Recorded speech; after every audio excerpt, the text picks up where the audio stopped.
Que Dieu bénisse sa parole au nom de Jésus. Amen. Donnez-moi un amen bien. Amen. Alors, j'aurais besoin de quelques personnes. Je vais prêcher par démonstration. J'aurais besoin de quelques personnes pour donner un aperçu de ce que nous avons fait le dimanche dernier. Très bien. Alors, toi, reste ici derrière. D'accord? Et 3 personnes là. Voilà, là et là. Alors, suivez très bien, on va faire une démonstration. Regardez bien, le message va consister en une démonstration. Amen. Voici ici la servante Jackie Boiseau. C'est elle qui est là. Sa personne est composée d'esprit, d'âme et d'un corps. Donc, les 3 qui sont là, il y a un esprit, il y a une âme et il y a un corps.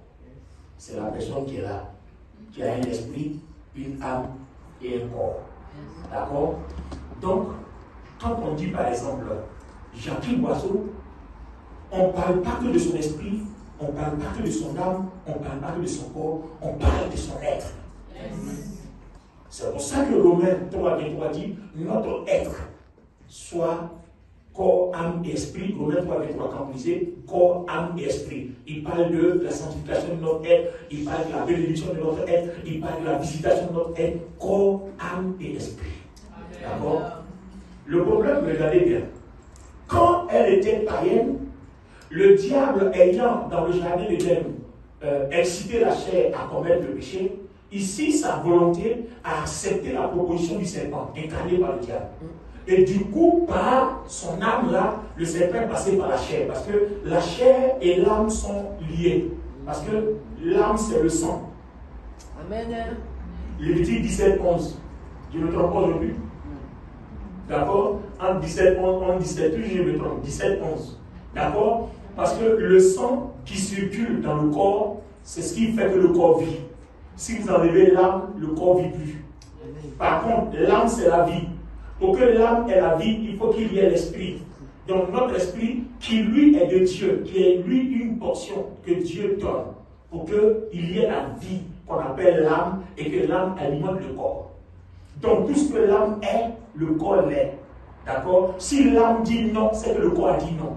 Mais si l'âme dit non, ce n'est pas forcément que l'esprit ait dit non. Parce qu'avant, dans le jardin d'Éden, quand le diable a lié notre chair, notre âme, il a aussi lié notre esprit. Par contre, quand nous sommes nés de nouveau, Dieu va faire quelque chose. Parce que quand le diable a lié ton esprit, il n'y a plus possibilité que la vie alimente ton âme. Parce que c'est dans l'esprit que Dieu met la vie et qui alimente l'âme. Donc si l'esprit est lié, il n'y a plus. C'est pour cela qu'à l'époque on dit nous sommes morts. Donc si vous mangez, vous mourrez. Donc on est mort parce que ce qui donne la vie là est lié. Maintenant, quand on est en Christ, qu'est-ce qu'on fait? Dieu a permis que cet esprit lié là, il disparaisse. Donc si nous sommes en Christ, si quelqu'un est en Christ, il est une nouvelle créature, Romains 8.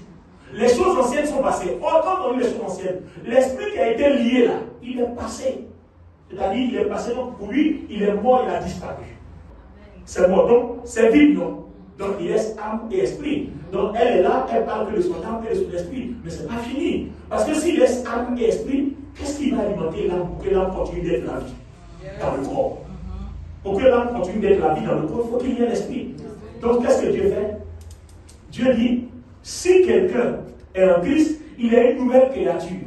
Donc 2 Corinthiens 5:17 dit, il est créé de nouveau. Donc Dieu crée un nouvel esprit. Oh my God. Donc l'autre esprit là, c'est fini. On l'a enlevé.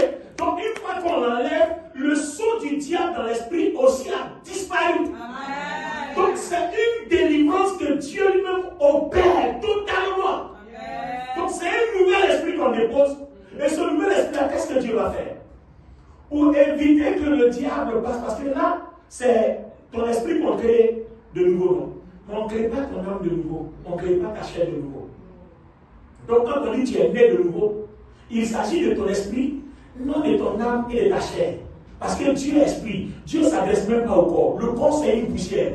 Donc le jour où Dieu aura fini à lui, il le laisse dans la poussière. Et puis l'âme là, on lui donne un nouveau corps qu'on appelle un corps glorieux. Avec l'esprit et son au ciel. C'est pour ça que même si le péché entre ici, ce n'est pas un problème. À partir d'ici, là, tu peux le faire sortir. Amen. Parce que Dieu a tout planifié. D'accord? Alors, je vais vous expliquer. Donc, quand Dieu crée l'esprit de nouveau, qu'est-ce qui va se passer? Il va prendre quelqu'un va jouer le rôle du Saint-Esprit. Je suis bien jouer le rôle du Saint-Esprit. D'accord? Donc, le Saint-Esprit vient, qu'est-ce qu'il fait? Il va sceller l'esprit de Jésus avec notre esprit. D'accord? Donc, qui va jouer le rôle de Jésus? Mon ami, ma fille. Tu nous as manqué ça. Ça fait longtemps. Hein?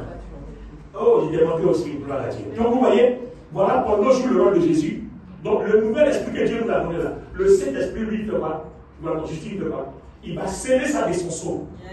Donc, désormais, même si, en tant que chrétien, tu pêches, si Jacques Boiseau pêche, si l'ennemi passe par son âme, il va aller par son corps, il va arriver à son esprit, non? Arrivé ici, là, le Saint-Esprit va dire où tu vas.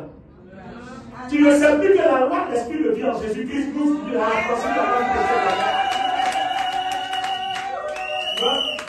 si quelqu'un est en Christ, il est une nouvelle créature, les choses anciennes sont passées et toutes choses sont devenues nouvelles. Car en effet, la loi de l'Esprit de vie en Jésus-Christ nous a affranchis la loi du péché et de la mort. C'est pourquoi il n'y a aucune condamnation. Pourquoi il n'y a aucune condamnation là? Vous savez pourquoi? En fait, c'est parce qu'il y a une garantie. C'est à cause de la garantie qu'il n'y a plus de condamnation. Est-ce que quelqu'un comprend ça? La garantie, c'est que le Saint-Esprit est entre l'âme et l'esprit.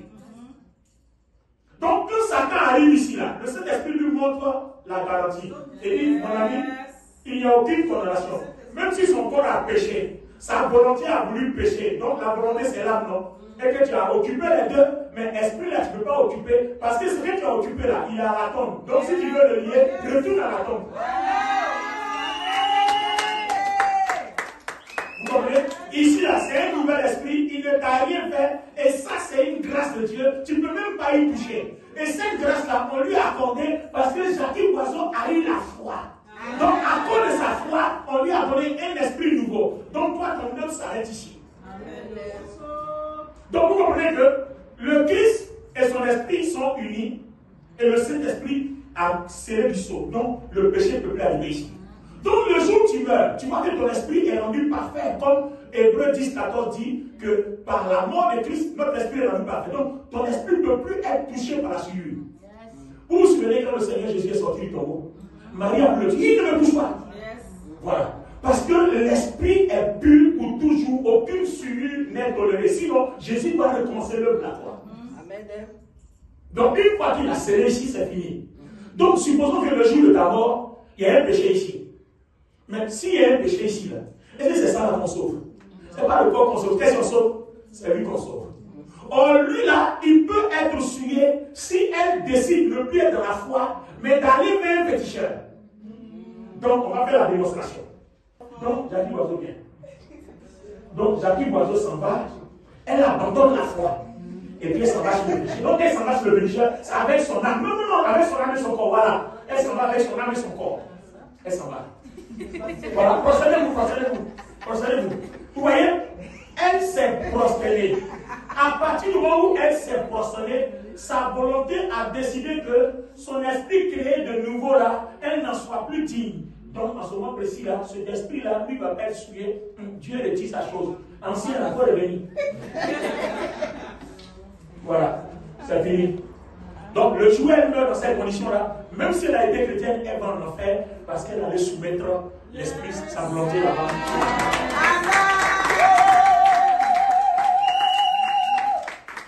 C'est pour ça que quand vous êtes dans le Seigneur, peu importe ce qui vous arrivera bien, même si tu as faim, même si tu as un problème, quel que soit ce qui t'arrive, demeure dans la foi. Donc quittez le pécheur, quittez vite, peu importe. Tu n'as pas à manger. Tu as mangé, peu importe, vous restez dans la foi. Tu ne manges pas, reste dans la foi. Peu importe, demeure dans la foi. Maintenant, regardez bien. Vous voyez, le Saint-Esprit dans Éphésiens 1, verset 13 à 14 dit, le Saint-Esprit est le garant. Le garant de quoi? Toutes les promesses que Dieu nous a faites, comme le Seigneur Jésus-Christ est uni à notre esprit, donc les promesses du ciel, les dons du ciel sont déjà garantis. C'est un dépôt dans notre esprit. Et le Saint-Esprit s'assure de telle sorte que ce qui est dans notre esprit là, toutes les fois que notre âme marche selon la volonté du Christ, ce qui est ici là soit transféré dans le corps. Amen. Amen. Amen. Or, marcher par le Christ, c'est quoi? C'est avoir un caractère que ce Christ-là, dans notre esprit, a. Tout à l'heure, nous avons lu quelques versets. C'est ça donc le partenariat spirituel. Amen. Donc le partenariat spirituel, c'est se conformer à ce que Christ est dans notre esprit. Et dès l'instant où notre âme commence à manifester ce désir-là, le Saint-Esprit lui prend toutes les forces qui sont ici, il envoie là pour qu'on ait la force de le faire et d'être un vrai chrétien né de nouveau. Amen. Vous comprenez maintenant? C'est aussi la même chose. Hein? Donc dans le partenariat spirituel, c'est comme ça que ça fonctionne. Si quelqu'un ne veut pas souffrir de la domination du péché, quelqu'un ne veut pas souffrir de la domination de la malédiction, la domination des démons, il va falloir, parce que la porte du diable c'est ici. Si la puissance d'ici là vient habiter le corps ici là, le diable passe pour nous. C'est-à-dire c'est mort pour lui. C'est terminé pour lui. Si lui il est ici, comme il affecte l'âme, parce que les deux sont collés, donc tout ce qui rentre ici affecte l'âme. Donc comme ça affecte l'âme, tu vas voir que pour prendre des décisions, tu vas souffrir. Tu as envie de faire, tu n'as pas envie de faire, ça te fatigue, ça te fatigue. C'est ce que Romains 7, verset 15 dit, je veux faire le bien. Mais je sens qu'en moi, il y a quelque chose qui me tire pour ne pas faire le bien, faire le mal. Je n'ai pas envie de me mettre en colère. Mais quand je suis en colère, je ne me contrôle pas. C'est parce que lui, il habite ici. Et comme il habite ici, il influence là. Alors que si à partir d'ici là, tu permets que ton esprit influence ton âme, alors la puissance de Jésus-Christ dans ton esprit va venir habiter ici. Et puis, moi qui habite ici, lui, il tue tout ce qui est du diable. Donc, quand l'apôtre Paul dit tuer la chair, en fait, ce n'est pas parce qu'on va prendre du couteau, découper, non. Il faut prendre ce qui est dans l'esprit, déposer dans la chair, et la chair se tait. Parce qu'en fait, la chair reconnaît l'œuvre de la croix. Or, l'œuvre de la croix tue la chair, c'est-à-dire crucifie la chair. Amen. Amen. Ton amen est trop fort. Amen. Alléluia. Donc, la prédication de la croix est une folie pour ceux qui périssent, mais pour nous qui sommes sauvés, elle est une puissance de Dieu. Une fois que la croix qui est dans le Christ habite la chair, c'est fini. Vous n'avez plus senti de domination. C'est pour ça que les gens comme les apôtres Paul ont pu vivre une vie de gloire sans rapport sexuel. Avant, on se demandait, mais comment c'est possible? En effet, quand on comprend le vrai évangile, on peut se rendre compte qu'on peut vivre sans sexualité parce qu'on laisse triompher ce qui est ici dans notre chair. Amen. Pourquoi? Parce que l'esprit n'a pas de sexualité. L'esprit n'a pas de défaite. Et c'est un nouvel esprit. À partir du moment où il est un nouvel esprit, il n'a pas les problèmes que la chair a. Amen. Parce qu'il est tellement puissant, tellement lié au Christ. Or, le Christ a déjà vaincu la chair à la croix. Il a vaincu le péché à la croix. Donc, tout ce qui est ici est tellement puissant. Si on réussit à transposer ça dans le corps, c'est fini. Imaginez-vous que c'est l'esprit là qui donne la vie à l'âme. D'accord? Si lui habite dans ton corps, vous voyez que quand la maladie arrive, la vie neutralise la maladie. Amen. Vous comprenez? En fait, c'est comme ça que ça se passe spirituellement. C'est pour ça que tout à l'heure dans le passage qu'on va lire, quand la vipère a mordu l'apôtre Paul, il a secoué comme ça et puis c'est tombé. Donc, on a les traces de la morsure, mais l'effet du venin ne peut pas affecter la vie parce qu'il y a l'antidote de l'esprit ici qui neutralise automatiquement. Amen. Plus loin, il a imposé la main à quelqu'un qui avait la fièvre, qui mourait de fièvre, et la fièvre a disparu. Puisque la puissance de Dieu est en contact, au contact de son corps. Donc, du coup, quand il impose les mains, ce qui est là, par la parole qu'il déclare, s'empare de la personne. Vous voyez? Donc, en fait, il n'y a pas que le pasteur qui doit avoir ce phénomène. Tous les chrétiens doivent pouvoir être capables de vivre comme ça. Parce que si tous les chrétiens vivent de cette façon-là, ils n'auront plus de problème d'impudicité, d'adultère, de masturbation, je ne sais pas, citez-moi, calomnie, critique. Ton cœur sera en paix parce que nous avons la promesse dans Romains le chapitre 8 que si nous vivons par l'esprit, nous avons la paix et la vie. Voilà tout le problème. Donc vous voyez que notre modèle de vie devient une sorte d'autodélivrance par la puissance de Dieu elle-même. Quelqu'un me donne son amen bien. Alléluia. Donc toi, c'est ta volonté, c'est ton âme qui est là. Vous voyez, c'est elle qui est là. Quand on parle, par exemple, quand on dit, bien, quand on dit par exemple, regardez bien, hein, supposez un seul instant que on parle d'elle, c'est elle la chrétienne, non? Mais voilà la personne. Mais c'est en elle que se trouve la chair, l'âme et l'esprit. Et dans son cœur se trouve son esprit, le Seigneur Jésus-Christ et le Saint-Esprit qui habite dans son cœur par le Saint-Esprit. Tout ça est dans son cœur. Donc pendant qu'elle a été là, tout ce phénomène-là se passe en elle. Amen, amen, amen. Le problème, c'est que toi, tu te vois en tant qu'être humain, point. Non. En toi, il y a totalement spirituel et puis il y a totalement charnel. Maintenant, ton âme doit décider, vivre charnel ou vivre spirituel. Si tu vis charnel, les choses charnelles t'attireront et triompheront de ta vie. Tu aimeras les boîtes de nuit, tu aimeras le cinéma. Ça ne veut pas dire qu'on ne va pas là-bas, mais ça dépend de ce que tu vas faire là-bas. Quel est l'esprit qui t'envoie là-bas? Voilà. Tu aimeras l'alcool, tu aimeras, bon, hein, voilà, tu aimeras la cigarette, la drogue, bon, ainsi de suite. Vous comprenez? Donc, si vous ne voulez pas avoir d'ennui, que vous voulez avoir une vie de paix, vous voulez dormir tranquille sans être poursuivi par des vélos, par des moutons, par des coqs, par des pétales, par des serpents, il va falloir que l'esprit, là, ce qui se passe ici, soit totalement ici, soit transféré ici. Et c'est votre façon de vivre qui transfère la gloire de Dieu ici. Amen. Gloire à Dieu. Amen. Donc, à ce stade-là, toi et moi, on réalise que le chrétien n'est pas le seul à être capable d'opérer un miracle. Je veux dire, le pasteur n'est pas le seul. Le chrétien aussi doit être capable d'opérer un miracle. Donc, le chrétien même déjà peut attraper le pasteur et puis la fièvre du pasteur va disparaître. Pourquoi? Parce que c'est le même esprit. Donc, vous voyez que le même phénomène qui opère dans le pasteur, c'est le même phénomène qui opère dans tous les chrétiens. Donc, si tu sais vivre cette vie-là, tu es tranquille, hein? Tu as la paix, c'est-à-dire tu as invité, tu as fini avec la souffrance. Ça veut dire quoi? Elle a un projet, elle ne sait pas si le projet va marcher. Mais comment tu as un projet et tu ne sais pas que le projet va marcher? Attends, en toi, il y a un esprit qui sait tout. Donc, ton projet-là, il y a déjà quelque chose en toi qui sait si ça va marcher ou ça ne va pas marcher. Il y a un esprit en toi qui sait tout. Donc, qu'est-ce que tu dois faire? Il suffit de rentrer en toi et d'interroger l'esprit. Je veux faire telle chose-là. Comment tu vois ça?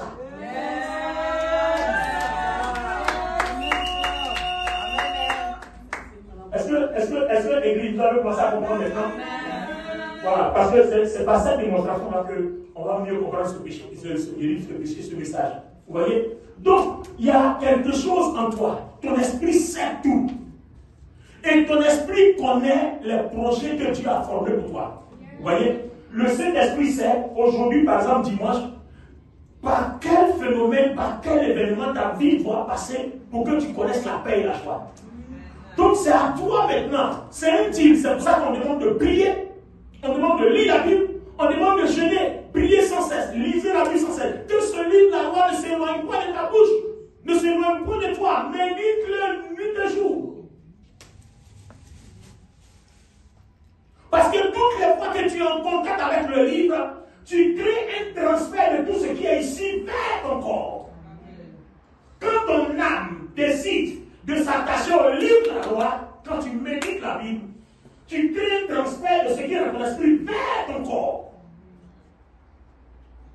Quand tu décides de venir à l'église pendant la louange, tu crées un transfert que tu loues aussi, que tu n'es pas assis comme quelqu'un qui est venu en promenade. Tu permets un transfert de ce qui est là vers, parce que ton âme adhère, ta foi participe. Donc quand ta foi ouvre la porte, tu crées un transfert de ce qui est ici vers ton corps. Amen.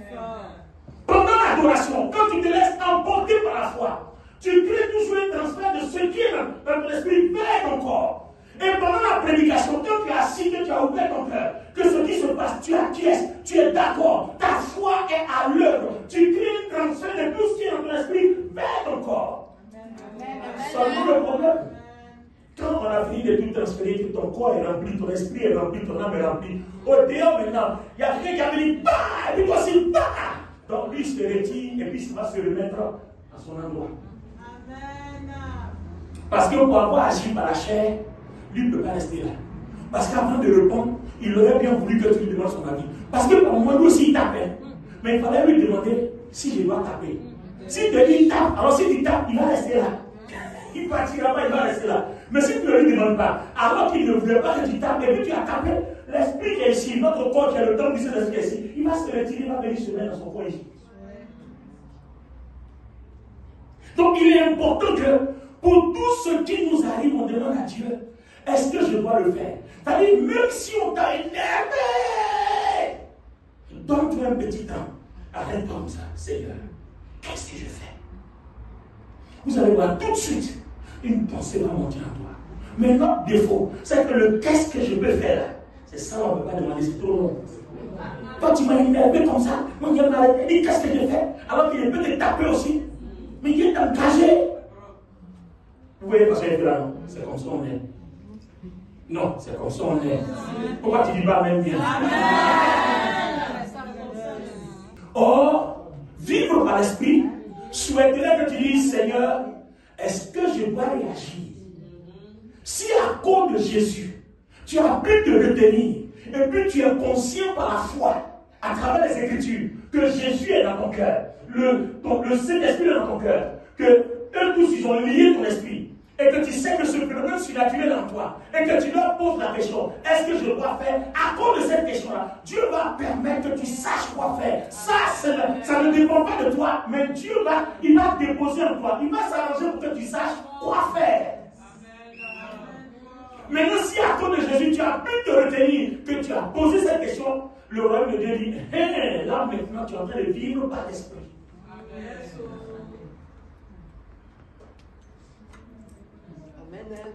Regardez par exemple les emplois. Tu prends plusieurs emplois. Il y a des propositions. Or, nous, qu'est-ce qu'on fait? Là-bas, j'ai une opportunité d'emploi. C'est combien? 2000 euros. Oh, l'autre côté, combien? 2500. Hé, on est là. Et bien, l'autre côté. Tu n'as même pas demandé à Dieu où je vais. Et puis tu as laissé, tu as pris 2500. Tu arrives là-bas le lendemain, il y a une catastrophe, l'entreprise est fermée. Tu te retrouves au chômage. Tu aurais pris 2000 là, l'entreprise ne serait pas fermée. 6 mois après, il y a une augmentation de 500 euros. Le choix de l'esprit n'échoue jamais. Parce que l'esprit connaît le programme de Dieu pour ta vie. Avant la fondation du monde, dans le livre de 1 Pierre, avant la fondation du monde, je prends 1 Pierre 1, verset 21, vérifiez pour moi. Dieu savait ce que tu allais être. Il a déjà le film de ta vie. C'est pour ça que quand tu le consultes avant de suivre, il te met sur le chemin du film de ta vie. Il connaît ton départ, il connaît ton arrivée. Donc consulter, marcher par l'esprit, nous permet de suivre le processus et ça nous évite les souffrances, les échecs, les problèmes inutiles.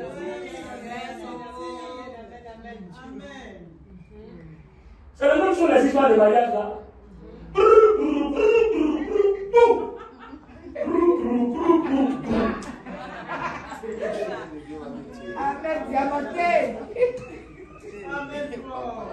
Tellement pressé, au lieu de nous jouer dans un mariage. Les gens sont chauds comme ça, les gens sont chauds comme ça. Hein? Get out! Get out my way! Quand ça fait boum, la honte fait doucement comme ça, doucement, marche arrière, doucement, doucement, et doucement, et doucement. Vous voyez? Alors je dis ça pour qu'on rigole un peu, mais les amis, c'est sérieux. Pourquoi je dis c'est sérieux? Si nous ne vivons pas par l'esprit, l'échec ne sera jamais loin de nous. Les problèmes ne seront jamais loin de nous. Satan ne sera toujours pas loin de nous. Parce que Satan, il aime là où il y a des problèmes. Oui. Souvent, j'ai regardé, souvent il y a des pubs de Naïda. Souvent, tu vois quelqu'un, tu vois, il y a un problème là-bas, il y a un peace en bas. Il dit, I don't want peace, I want problem. Vous voyez, souvent, tu sais qu'il y a un problème là-bas, mais c'est là-bas la personne s'en va. Quand tu lui dis ça va pas, la personne même sait qu'il y a un problème. Je vais aller renforcer. Ça vous dit quoi? Il y a des choses que nous aimons, auxquelles on est tellement attachés que Dieu ne peut pas nous déconnecter. Quand Dieu dit c'est pas bon, va à gauche, non, non, non, non. Et puis souvent même, comme tu sais que Dieu va dire non, tu n'as même pas envie que quelqu'un te dise va consulter Dieu. Quand il va consulter Dieu, tu es déjà passé. Ah, quelqu'un par là, Dieu est d'accord. Oh, tu sais que toi-même, tu sais qu'il n'est pas d'accord. Tu sais que tu n'as rien dit. Quand on ne veut pas que Dieu dise non, et puis je dis quand on sait que Dieu va dire non, on ne consulte pas. Et c'est comme ça que nous sommes. C'est pour ça que les problèmes nous arrivent. Romains chapitre 8. Marchez selon l'esprit et vous aurez la paix et la vie. Amen. Yes. Donc, vous voyez que matériellement, spirituellement, financièrement, marcher selon l'esprit est une garantie pour nos vies. Garantie spirituelle, garantie financière, garantie matérielle, c'est une garantie pour nos vies. Sur tous les plans, c'est une garantie. Amen. Toi, tu penses que Dieu ne sait pas où se trouve le meilleur pour toi. Non, tu es sûr que Dieu ne sait pas où se trouve le meilleur pour toi. Dieu sait où se trouve le meilleur pour toi. C'est pour ça que nous devons marcher en partenariat. Notre partenariat est trop lié à la chair. Or, nous savons que le diable manipule la chair depuis le jardin d'Éden. On n'est plus au jardin d'Éden, on est après la croix. C'est Jésus qui manipule maintenant notre vie. Ce n'est plus le diable. Donc le diable manipule la chair, Jésus manipule l'esprit. Or, toi, l'âme, tu dois décider qui doit te manipuler. Ton problème, c'est que tu es tellement habitué à vivre ici. Depuis que tu es né, ta patte, c'est la chair. Héros, c'est la chair. Parler, c'est la chair. Mais tu oublies que ton esprit, là, parle aussi comme ta chair.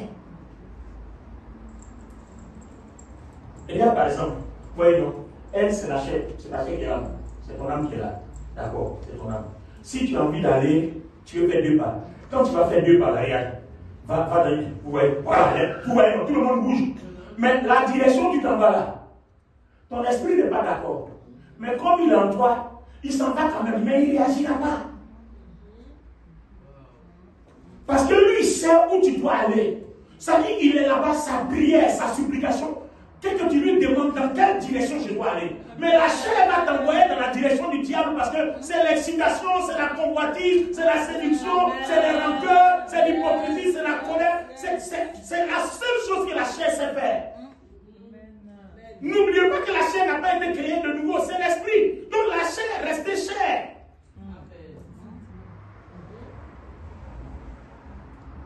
En temps l'esprit est là. L'esprit dit, oh, regarde, le chemin est là-bas. Mais le problème, c'est que tu n'entends pas. Parce que tout ce que tu entends, quand ça vient de la chair, tu entends bien, c'est normal. Mais si tu entends quelque chose de l'esprit, regardez-moi Satan, regardez-moi Satan, regardez-moi Satan. L'esprit aussi te parle. Vous n'avez pas vu que souvent vous êtes tiraillé. Quand vous avez envie d'emprunter le chemin, vous sentez que vous devez aller à gauche. En même temps, vous sentez que vous devez aller à droite. Il y a 2 qui parlent. Dieu parle. La chair parle. Dieu parle à travers Jésus, lui parle à travers l'esprit. Et le Saint-Esprit transmet ça dans ton cœur. Et tu es au courant, ton âme est au courant. Et le diable parle à travers la chair. Et il va transmettre dans ton âme. Donc, je vais aller à gauche. Après, tu es convaincu, non, il faut aller à droite. Et puis tu l'as même vu. C'est comme tu as dit, nous t'avons envoyé un petit. Nous t'avons envoyé un petit. Bon. Ceux qui sont amis là, ils savent c'est pourquoi ils parlent dans la salle. Est-ce qu'il peut trouver un chemin ici? Est-ce qu'il peut trouver un chemin là? Donc, à Santa Bogoso. Donc, tu es resté au milieu. Tu ne sais pas quoi faire. C'est à ce moment précis là, tu te rends compte que la vie de prière devient intéressante. Si tu as une vie de prière qui fait couler toujours la gloire de Dieu vers ta chair, et qui fait que la chair parle moins du diable. Parce que si la chair te parle moins du diable, alors ton esprit te parlera plus de Christ. My God! Est-ce que quelqu'un comprend? Donc c'est par ta vie de prière, par ta vie de jeûne. Si tu ne, pour des questions de maladie, tu ne peux pas jeûner, c'est pas grave. Lis beaucoup la Bible, prie beaucoup. Tu es au travail de ta journée, adore, chante, sois dans la joie. Parce que la joie aussi favorise le transfert. Il n'y a pas seulement que la prière. Il y a la joie. Si vous voulez expérimenter, Soyez des personnes qui êtes en joie 24 heures sur 24. Vous allez voir, le diable va fumer de vous. Je vous dis, les problèmes vont fumer de vous. Pourquoi? Sans vous rendre compte de ce que vous faites, il y a un transfert que vous opérez chaque seconde où vous libérez la joie. Chaque minute où vous libérez la joie. Parce que tout ce qui part dans le sens de Jésus-Christ, Jésus est venu pour apporter la joie, il est venu pour apporter la paix, il est venu pour apporter la vie. Toutes les fois que vous faites ça, vous transférez tout le potentiel divin vers votre chair.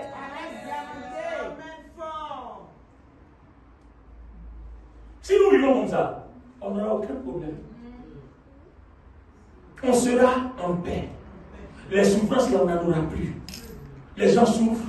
Vous allez voir des gens même qui font des choses bêtes, tu te demandes, mais c'est là. Bon. Mais ce n'est pas sa faute. Parce que ça dépend de ce qui a enchaîné son âme.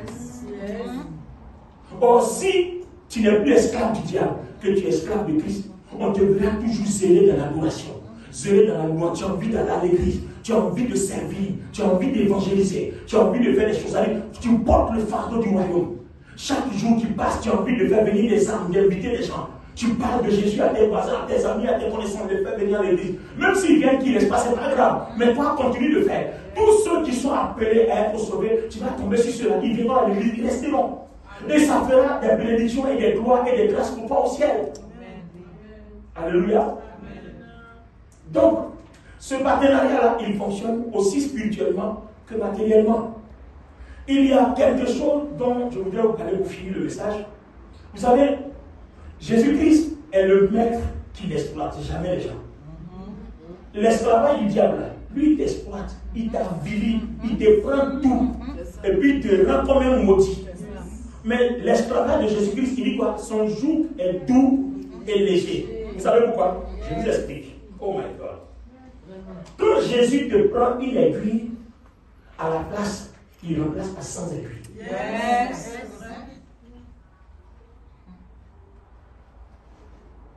Il te prend un grain de cheveux.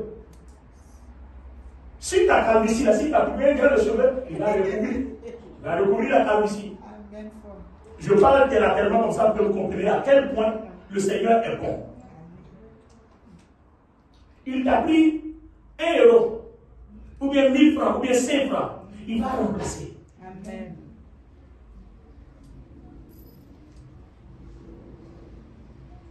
Je vous donne quelques exemples de la Bible. Il y a eu 2 femmes. Il y a une qui, pendant un repas, a cassé un vase de parfum sur sa tête. Il y a une autre aussi qui a répandu le parfum sur ses pieds. Elle a même pleuré, elle est suée de ses larmes. On ne pourra pas lire toutes ces choses-là, on en a déjà parlé, je crois avant. Alors, les disciples étaient indignés. Mais regardez, à chacun d'eux, le Seigneur a manifesté quelque chose. Il a dit à une, va, tes péchés te sont pardonnés. Pourtant, il n'a pas dit, pardonne-moi mes péchés. Le Seigneur, connaissant son besoin, il a répondu au besoin le plus nécessaire. Amen. Va, tes péchés te sont pardonnés. Pourtant, tous ceux qui étaient autour là, il n'a pas dit à eux, tes péchés te sont pardonnés. Jésus est le seul maître qui remplit les conditions d'un partenariat sûr. Amen. Quand tu mets quelque chose à sa disposition, il met autre chose aussi à ta disposition. Regardez, si je ne me trompe pas, dans Luc le chapitre 5, si je me trompe, aidez-moi. Le Seigneur a utilisé la barque de Pierre. Quand il devait enseigner, il y avait tellement la foule, et puis il a dit à Pierre, donnez-moi votre barque. Il s'est assis dans la barque. Il a fini d'enseigner. Quand il finit d'enseigner, et puis il dit à Pierre, avance en eau profonde. Donne-moi dans la main l'église. Il dit à Pierre, avance en eau profonde et jetez mon filet. Il dit, mais Seigneur, on a pêché toute la nuit, on n'a pas eu de poisson. Tu nous dis d'avance, mais sur ta parole. Oh, la partie là me plaît, la partie là me plaît. Il dit, sur comme tu le dis, je vais le faire. Donc, vous voyez que la foi ne doit pas regarder aux circonstances, mais la foi doit regarder à ce que Dieu te dit. Vous comprenez? Vous comprenez? Dieu peut te dire, va faire un ministère.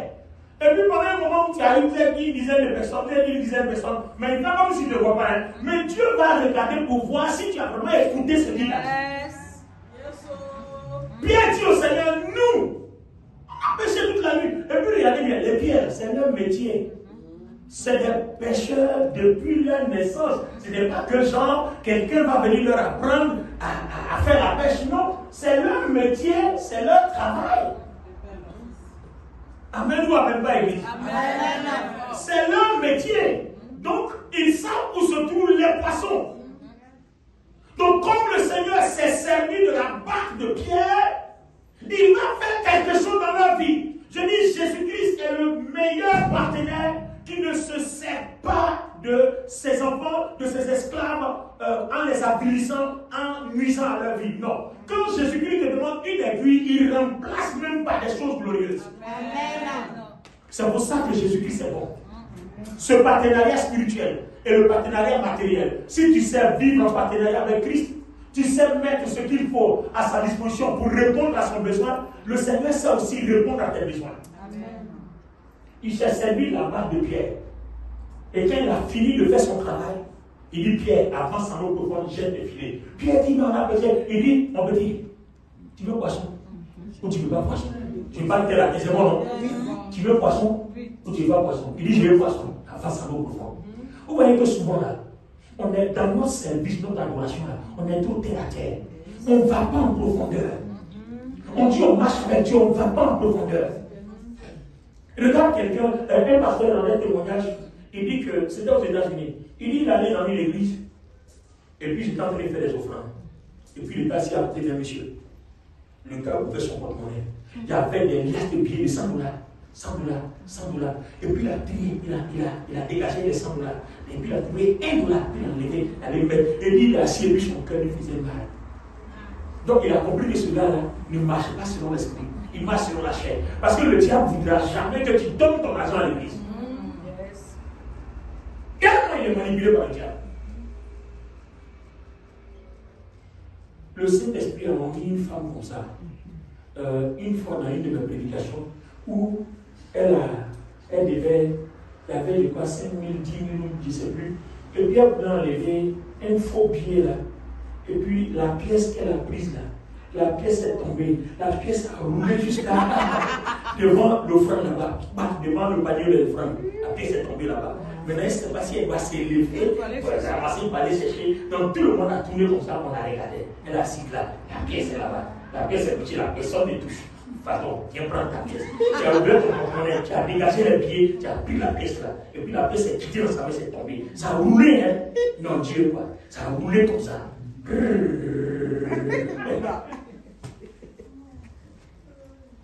Vous voyez comment c'est Dieu? On ne va pas en eau profonde. On ne va pas dans l'extrême. Tout service de Dieu, là, si tu ne vas pas dans l'extrême, ça ne marche pas. Parce que dans l'extrême, c'est là-bas qu'on voit des grandes choses. À la surface, là, on ne voit que des petites choses. On ne voit que des miettes. À l'extrême, on voit des grandes choses. Le Seigneur Jésus-Christ, en mourant pour nous, c'est à l'extrême. Est-ce que vous savez que la bénédiction qui le place, ce n'est pas ça, il est mort nu. Jésus est mort nu. C'est parce qu'il représentait ça, ça fait quelque chose. Mais Dieu l'a livré comme ça, nu pour nous. Et pour ceux qui ne savent pas la valeur de sa mort à la croix, prennent ça comme gravissement. Soutenir l'œuvre de Dieu est un problème. Aider les gens à propager l'évangile est un problème. Mais si tu as réalité, si tu as réalisé dans ton esprit comment Jésus est mort pour toi, mais tu vas changer ta mentalité. Amen. Il y a des choses que tu ne vas plus faire. Il y a des choses que tu ne vas plus négliger. Parce que Jésus est allé en profondeur. Quand nous allons en profondeur, il y a des révélations. Quand tu pries, cherche à aller en profondeur. Tu jeûnes, cherche à aller en profondeur. Tu lis la Bible, cherche à aller en profondeur. Tu viens à l'église, tu sais dans un département, va en profondeur. Tout ce que tu fais, fais-le à l'extrême. Va en profondeur. Les meilleures choses se trouvent dans les profondeurs. Ils arrivent en profondeur, ils tirent le filet. Le filet est rompu. Enfin, le filet est sur le point de second. Tellement il y a du poisson. Mais qui a mis les poissons là-bas? Donc, en fait, dans l'endroit là, il y avait les poissons, mais les poissons n'ont pas répondu à l'appel de Pierre. Mais quand Pierre répond à l'appel du Seigneur, les poissons répondent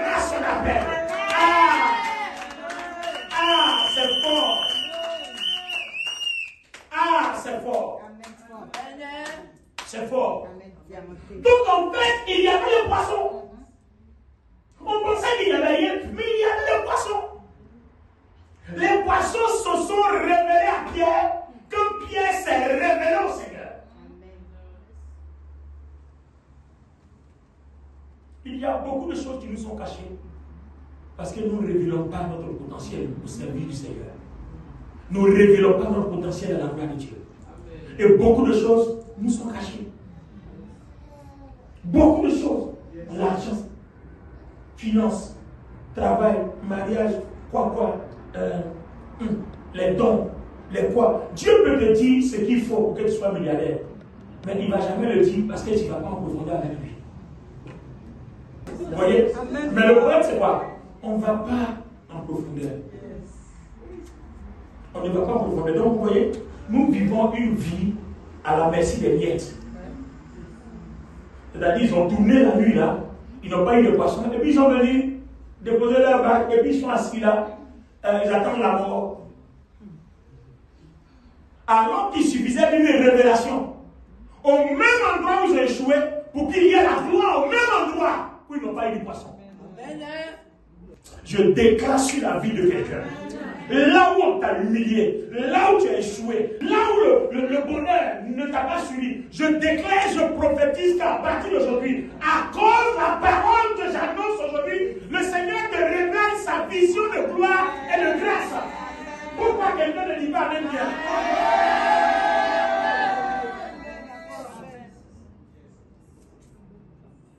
Dieu peut tout faire pour nous. Dieu peut tout faire pour nous. Même là où on est assis ici, là, demain, quelqu'un même peut être milliardaire. Alors, dans la Bible, si je ne me trompe pas, je crois dans 2 Rois, le chapitre 7, Élisée a prophétisé.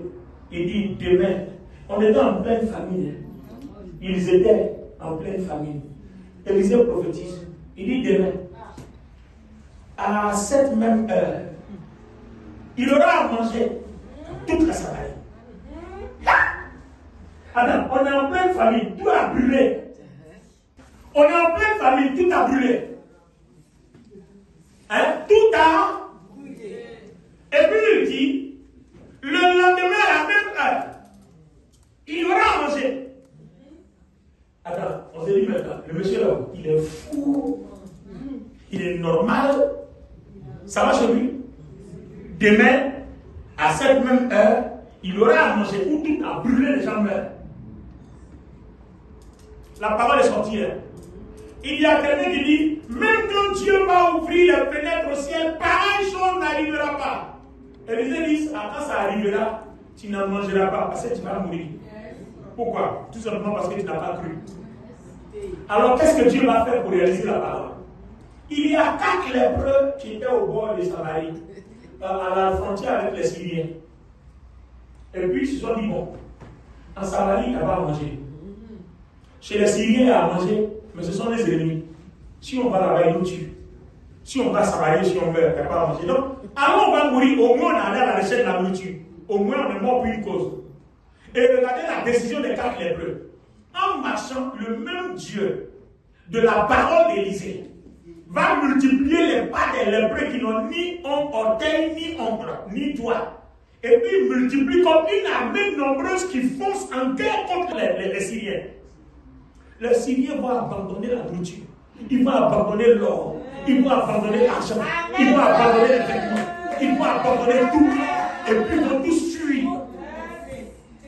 Alors, les 4 lépreux se rendent compte qu'ils sont devenus milliardaires. C'est-à-dire, en pleine difficulté, ils sont milliardaires.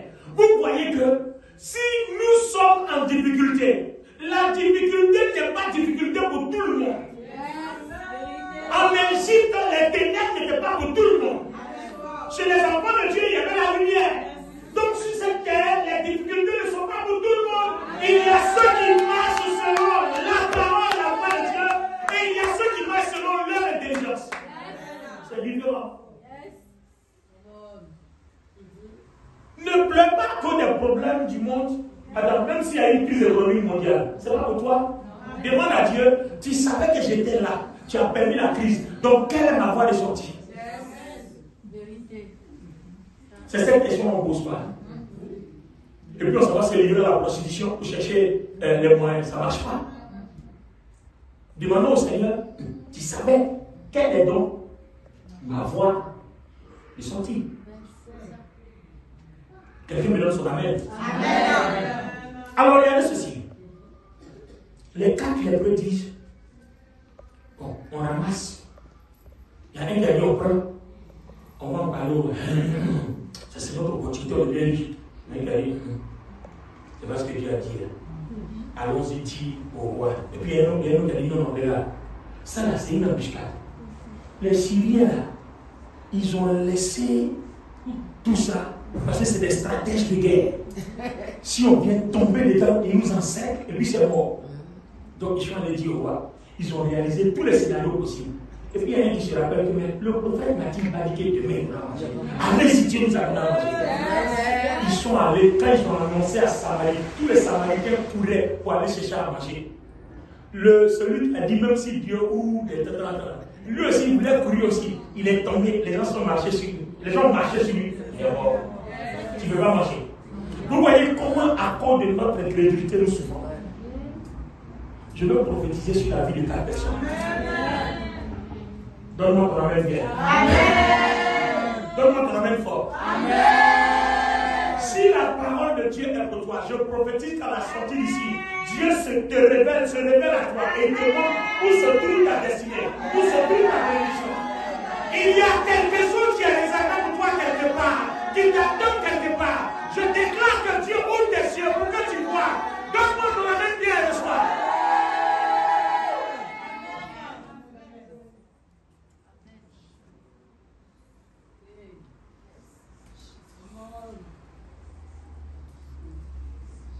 La parole de Dieu est la vérité, les amis. Celui qui pense qu'il est né pour être pauvre, tu seras pauvre. Mais si tu penses que Dieu peut se révéler à toi, qu'en 24 heures ta vie va changer, ta vie changera. Dieu peut changer ta vie en 24 heures. Je dis Dieu peut changer ta vie en 24 heures. Je dis Dieu peut changer ta vie en 24 heures. Alors c'est pour ça que je voudrais te lire quelques versets puis je vais m'arrêter là. Amen. Tout ce que j'ai lu, puisqu'on n'a pas lu de versets avant de commencer, gloire à Dieu, tout ce que j'ai dit, je vais lire quelques versets et puis nous allons prier. Alors allons-y dans Romains chapitre 12, à partir du verset 2. Romains chapitre 12, verset 2 dit. Ne vous conformez pas au siècle présent, Oui. mais soyez transformés par le renouvellement de l'intelligence, afin que vous discerniez quelle est la volonté de Dieu, ce qui est bon, agréable et parfait. Très bien. Alors, ma version parole vivante dit, ne vous coulez pas simplement dans le moule de tout le monde. Ne conformez pas votre vie aux principes qui régissent le siècle présent. Ne copiez pas les modes et les habitudes du jour. Laissez-vous plutôt entièrement transformer par le renouvellement de votre mentalité. Adoptez une attitude intérieure différente. Donnez à vos pensées une nouvelle orientation, afin de pouvoir discerner ce que Dieu veut de vous. Ainsi, vous serez capable de reconnaître ce qui est bon à ses yeux, ce qui lui plaît, et qui vous conduit à une réelle maturité. Waouh! Allons-y dans Luc, le chapitre 9, le verset 23. La version parole lui dit.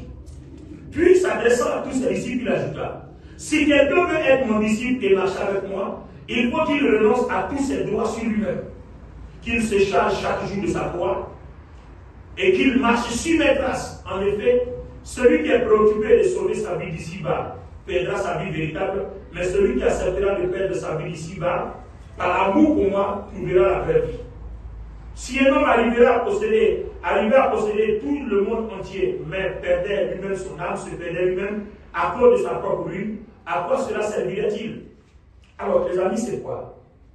Notre problème, c'est que nos pensées n'ont pas une bonne orientation. Nos pensées, nous ne contrôlons pas nos pensées, nous ne savons pas les orienter. Nous avons un mauvais contrôle, une mauvaise gestion de nos pensées. Voici tout le problème. Il demande d'avoir une nouvelle orientation de ta pensée. Quand tu n'es pas rien, ta pensée avait une orientation. Maintenant que tu es chrétien, l'orientation de ta pensée, c'est la Bible. Tout ce que tu dois faire, tu demandes à Dieu, est-ce que je peux faire, je dois faire. Dans Jean 14, le Seigneur dit, tout ce que je fais, c'est mon Père qui me dit de faire. Je ne fais rien si mon Père ne dit rien. Amen. Je ne dis rien tant que mon Père ne parle pas. C'est pour ça que j'ai réussi. Change l'orientation de tes pensées. Il faut que la direction de tes pensées change. Sinon, tu vas rester la même personne. Regardez hier, j'étais cette nuit même, j'étais couché, je venais à peine de me réveiller, et puis j'entends la voix de Dieu. La grâce de Dieu, la grâce de Dieu, la grâce de Dieu, la grâce de Dieu. Et puis je m'en vais, je me mets à genoux, je commence à prier. À peine je me mets à genoux, le Seigneur me dit, c'est par la grâce que tout fonctionne. Il faut être bon prédicateur. Il faut avoir les bonnes stratégies. Si la grâce n'accompagne pas ce que tu fais, ça n'arrivera nulle part.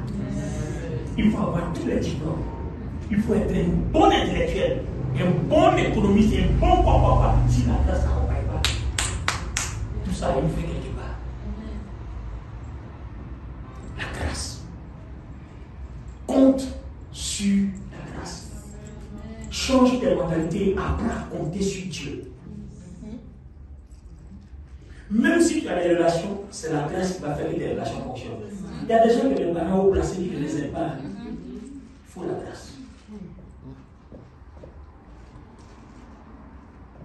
Et quand tu sais compter sur le Seigneur, en plus de la grâce, il y a ce qu'on appelle la faveur. Savoir disposer ce qu'on est, ce qu'on a, ton temps, ton talent, ton trésor, en faveur du Seigneur, et le Seigneur dispose la faveur des gens devant toi.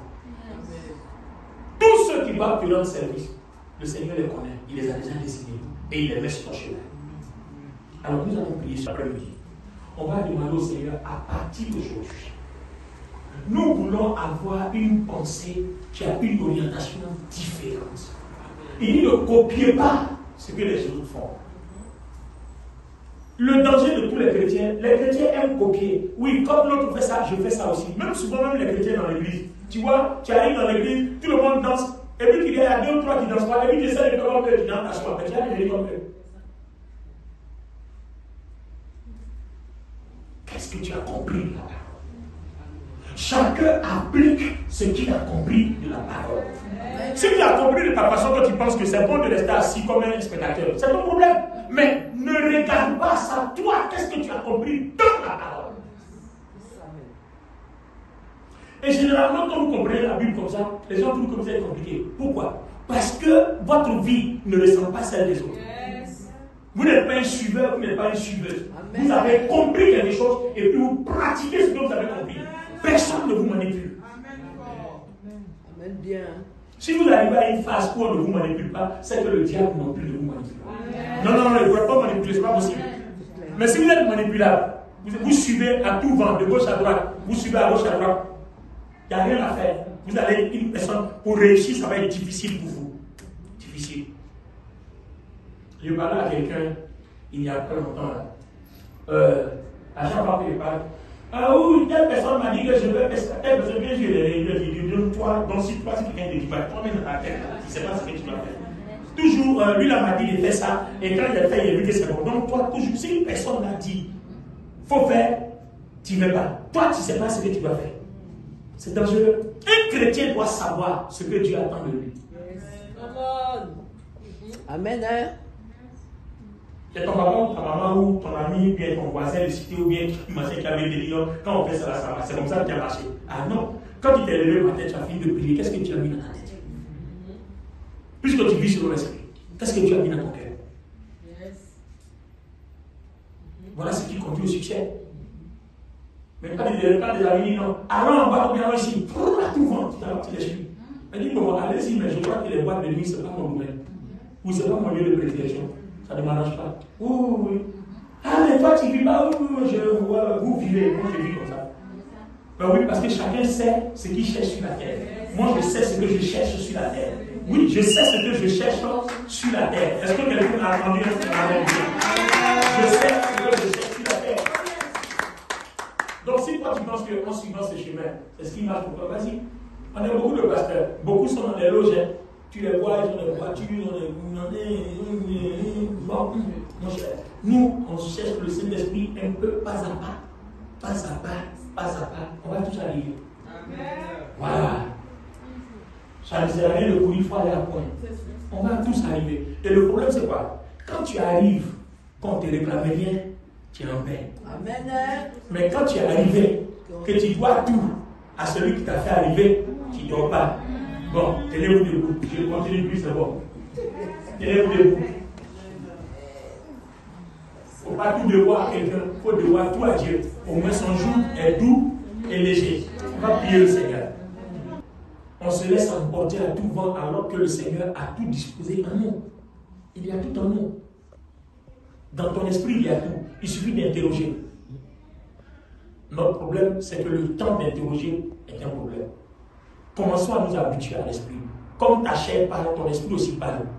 Apprends à parler. Quand tu étais petit, tu as commencé à dire ah, papa, maman. Donc accroche-toi à l'esprit aussi, tu vas dire oui, papa, pogo, papa, voilà. C'est comme ça, un peu doucement. Il faut que tu t'attaches à l'esprit. Les choses de l'esprit vont aller aussi au fur et à mesure.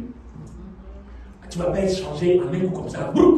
Non, c'est une vie que tu as choisie. Au bout d'un certain temps, tu vas te rendre compte que tu es totalement transformé, tu es totalement renouvelé.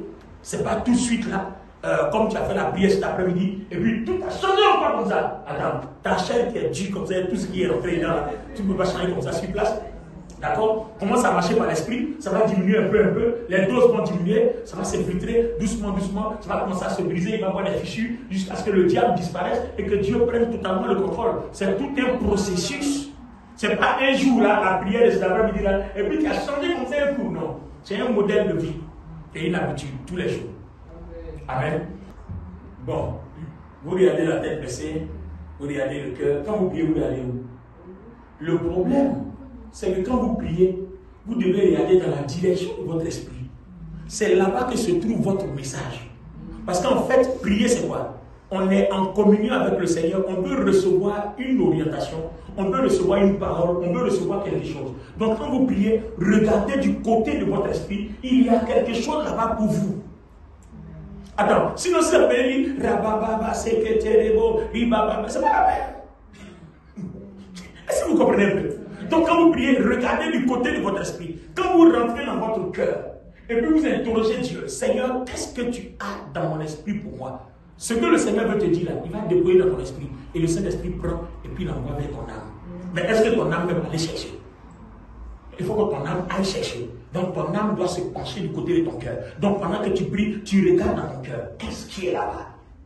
Est-ce qu'il y a une parole là-bas? Est-ce qu'il y a une pensée là-bas? Est-ce qu'il y a quelque chose là-bas? Alors tu dis au Seigneur, parle-moi, montre-moi. Pendant que tu parles la langue dans ton cœur, parle-moi, montre-moi. Et c'est comme ça que tu vas commencer à ressentir la présence de Dieu. Parce que tout ce que le Seigneur veut te donner, tu vas le ressentir forcément dans ton âme. Et quand tu le ressens dans ton âme, ton corps est aussi affecté tout de suite. Mais si ton corps n'est pas affecté, Dieu veut te bénir. La personne que Dieu envoie pour venir te bénir là, quand elle te voit là, l'image que le diable a déposée sur ton corps là, ça veut dire que la personne même temps, la personne qui voit même, non, c'est pas toi qui es cherché et puis la personne s'en va. Alors que c'est toi. Mais le diable va déposer une image sur ton corps. Donc quand tu arrives là, au lieu de voir Ruth sans logo, on voit, c'est toi Ruth, non? Non, mais tu ne ressembles pas à Ruth. Et puis la bénédiction, ça va ailleurs. Donc, ce que Dieu a dans ton esprit, une fois que ça vient sur ton corps, c'est apparent. Et ceux qui te cherchent là, ils te trouvent tel que c'est. Oh my God. Je prie que vous compreniez ce phénomène. Alléluia. C'est-à-dire, quand Dieu décide que, je prends un exemple banal, hein. Dieu décide par exemple que j'envoie un mari à telle sœur. Tu vois? Le mari là arrive. Et comme Satan sait que tu vas te marier, il ne veut pas que tu te maries. Donc qu'est-ce qu'il fait? Il va mettre quelque chose comme ça sur ton corps. Pour rien comme ça, mon gars va péter, il est fâché comme ça. Tu sais même pas ce qui se passe. Alors que c'est un masque qu'on a mis sur ton corps. Donc si tu regardes dans ton cœur, que quand Dieu dit, il y a un mariage qui vient, dis à Dieu, donne-moi le vêtement de ce mariage-là. Donc si le masque que le diable a mis pour que tu ne te maries pas, quand ce vêtement vient, c'est une onction, ça brise le masque. Yes. Donc quand vous priez, voilà ce que vous recherchez en fait. C'est pour ça que quand vous avez une bonne vie de prière, le diable ne peut pas contre vous. Même les sorciers vont faire leur plan. Une fois que la gloire de Dieu dans votre esprit arrive dans votre corps, ça brise tout. Amen. Donc quand j'entends les chrétiens dire non, le diable a déposé un maximum, c'est pour ça il me manipule, il dit mais c'est parce que tu ne te sers pas de ton esprit. Tu marches par ton corps. Oh, marcher par ton corps là, c'est leur force. Et tu marches par ton esprit, c'est donc leur défaite. À la Dieu. Un mal quelque part, si vous avez un rendez-vous quelque part, si vous avez quelque chose quelque part, soyez prêts. Ouvrez votre cœur. La parole que vous allez entendre, la prière que vous allez entendre, va vous conduire là où Dieu veut que vous soyez. Cette semaine-là, tout ce que Dieu a prévu pour toi, je vois les anges. I see angels. Je vois des anges. Je vois des anges que Dieu a disposés pour chacun de nous cette semaine. Des anges. Je vois des anges. Le défi est haut et le défi est élevé. Je vois des anges. I see angels. Je vois des anges.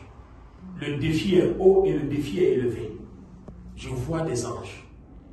Le niveau de bénédiction dans lequel Dieu veut te conduire par pure grâce, c'est ce que Dieu m'a dit ce matin. Dieu m'a dit qu'il bénit son église par pure grâce. C'est ce que Dieu m'a dit ce matin. C'est pour ça qu'il a mis des anges devant toi qui vont te conduire. Ton témoignage de cette semaine-là ne sera pas le même. N'oublie pas de prier le matin. N'oublie pas de prier le soir. N'oublie pas de lire ta Bible. Et demeurer dans l'esprit. Écoute ton cœur. Dieu a des paroles pour toi là-bas. Je dis cette semaine-là, Dieu va t'orienter. Dieu va te diriger. Le niveau, le défi est élevé. Le défi est élevé. Il y a des problèmes, des blocages dans ta vie qui seront ôtés et révoqués. Je suis en train de te dire la vérité. Il y a des blocages, des problèmes, des blocages dans ta vie qui sont déjà révoqués même. Je vois des anges devant toi, qui marchent devant toi, qui te conduisent dans le chemin. Je vois des anges qui marchent devant toi, qui te conduisent dans le chemin. Le niveau du défi est élevé. Parce que la grâce est grande. Le Seigneur a parlé de ça ce matin. La grâce est grande. Le Seigneur m'a parlé de ça ce matin.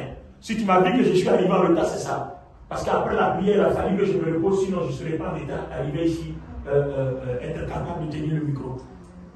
Mayo sakalabasi kadebe shanda gloria dolobo shakalababe libros kalaba. Le niveau de la grâce est grand. Le niveau est grand. Le niveau est grand. Et pendant que je parle, quelqu'un est en train de recevoir une décharge. Le niveau est grand. Quelqu'un est en train de recevoir une décharge. D'autres sont en train de recevoir des visions, des révélations. Dieu est en train de parler à ton cœur. Dieu est en train d'ouvrir tes yeux. Le niveau est grand. La puissance de Dieu est en train d'être transférée depuis ton esprit jusqu'à ton corps. Et je prie que cette grâce soit conservée dans ton corps. Je prie que cette autorité, cette force soit conservée dans ton corps. Et je prie que toute maladie, tout saut de l'ennemi sur ton corps soit brisé au nom de Jésus. Tout ce que l'ennemi a semé dans ton âme et dans ton corps, cela est révoqué. La gloire de Dieu te donne un aspect de vie, de gloire, un aspect de beauté, un aspect. Amen. J'entends le mot illuminé. La gloire de Dieu t'illumine. Tu ne vois pas, mais je te dis ce que j'entends. Je te dis ce que Dieu dépose dans mon esprit et dans mon cœur. La gloire de Dieu t'illumine. La gloire de Dieu t'illumine.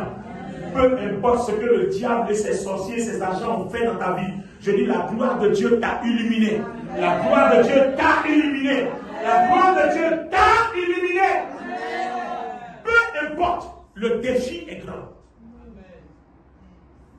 Tu vas voir que tes relations cette semaine-là vont changer. Et la façon dont les gens te traitent, ça a déjà changé. L'approche des gens, ça va commencer même par ta maison. Je dis, ça va commencer par ta maison. Et si tu es seul dans ta maison, quand tu sortiras, la première foule que tu rencontreras, ça va commencer par eux. Tu vas voir ta relation avec des gens Parce que les gens ne comprendront pas. Parce que ce qui est sur toi, c'est tellement éclatant, c'est tellement illuminé que ça donne la joie, ça donne la paix. Les gens auront la paix à t'accompagner. Les gens voudront t'accompagner. Je dis, les gens te solliciteront. Ne dis pas que tu es fatigué parce que les gens te solliciteront. Je te donne les signes pour que tu vois cette grâce que Dieu va manifester cette semaine dans ta vie. Au nom de Jésus le soir. Père, merci. Parce que leurs yeux verront. Et ils comprendront que tu as parlé. Et ils comprendront que le Christ est juste, est réel, est vrai. Cela est ainsi dans ta vie. Au nom puissant de Jésus. Et j'ai dit Amen une fois. J'ai dit Amen deux fois. Et j'ai dit Amen 3 fois.